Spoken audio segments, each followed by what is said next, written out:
रात के लगभग 11 बजे थे। दिल्ली के एक शांत कैफे में हल्की हल्की रोशनी थी।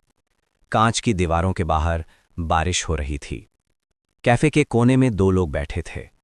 पहला व्यक्ति शांत था। उसकी आंखों में गहराई थी।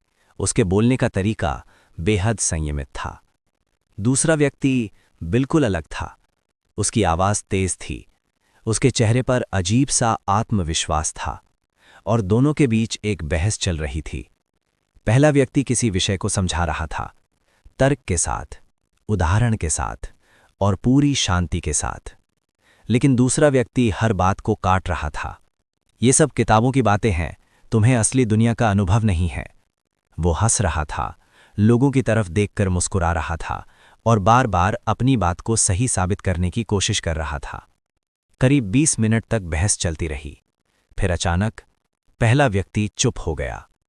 उसने पानी का ग्लास उठाया, एक घूंट लिया और मुस्कुराते हुए कहा, मैं इस बहस को यहीं खत्म करता हूं। दूसरा व्यक्ति हंस पड़ा। देखा, हार गए ना। कैफे में बैठे कुछ लोग भी मुस्कुरा रहे थे, लेकिन पहला व्यक्ति शांत था।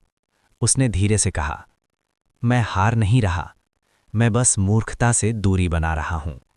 ये सुनते ही कुछ सेकंड के लिए पूरा कैफे शांत हो गया। उस रात वहां बैठे एक छात्र ने पहली बार एक अजीब सच्चाई को महसूस किया। हर बहस जीतने के लिए नहीं होती। कुछ बहसें सिर्फ ये साबित करती हैं कि सामने वाला व्यक्ति समझना ही नहीं चाहता। उस छात्र का नाम आरव था और उस रात की घटना ने उसके सोचने का तरीका हमेशा के लिए बदल दिया। अगले दिन आरव विश्वविद्यालय गया। क्लास में प्रोफेसर दर्शन शास्त्र पढ़ा रहे थे।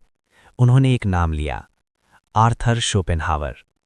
प्रोफेसर ने कहा, इस दार्शनिक ने इंसानी व्यवहार के बारे में एक बहुत कठोर लेकिन सच्ची बात कही थी। आरव को तुरंत पिछली रात की घटना याद आ गई।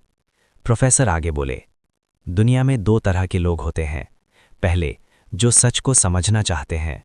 दूसरे, जो सिर्फ ये साबित करना चाहते हैं कि वे सही हैं। और यही वो जगह है जहां से असली समस्या शुरू होती है। क्योंकि जो व्यक्ति सीखना चाहता है वो सवाल पूछता है, लेकिन जो व्यक्ति सिर्फ जीतना चाहता है वो बहस करता है। आरव धीरे धीरे समझने लगा था। उसे याद आया कि उसके स्कूल में भी एक लड़का था। नाम था विक्रम। विक्रम हर बात पर बहस करता था। अगर शिक्षक कुछ समझाते तो वो तुरंत बोल पड़ता, मुझे ऐसा नहीं लगता। अगर कोई दोस्त कुछ बताता तो वो कहता, तुम गलत हो। लेकिन सबसे अजीब बात ये थी, विक्रम कभी किसी की बात पूरी सुनता ही नहीं था। वो बस बोलता रहता था और उसे हमेशा लगता था कि वही सबसे ज्यादा समझदार है। सालों बाद जब आरव मनोविज्ञान पढ़ रहा था, तब उसे पता चला कि इस व्यवहार का एक नाम भी है, डनिंग क्रूगर इफेक्ट। ये एक ऐसी मानसिक स्थिति है जहां कम ज्ञान रखने वाले लोग खुद को बहुत ज्यादा बुद्धिमान समझते हैं और यही कारण है कि वे सबसे ज्यादा आत्मविश्वास के साथ गलत बातें कहते हैं। आरव को अचानक बहुत सारी घटनाएं याद आने लगीं।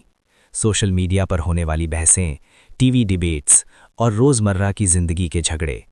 ज्यादातर जगह एक चीज समान थी, लोग समझने के लिए नहीं, जीतने के लिए बोल रहे थे।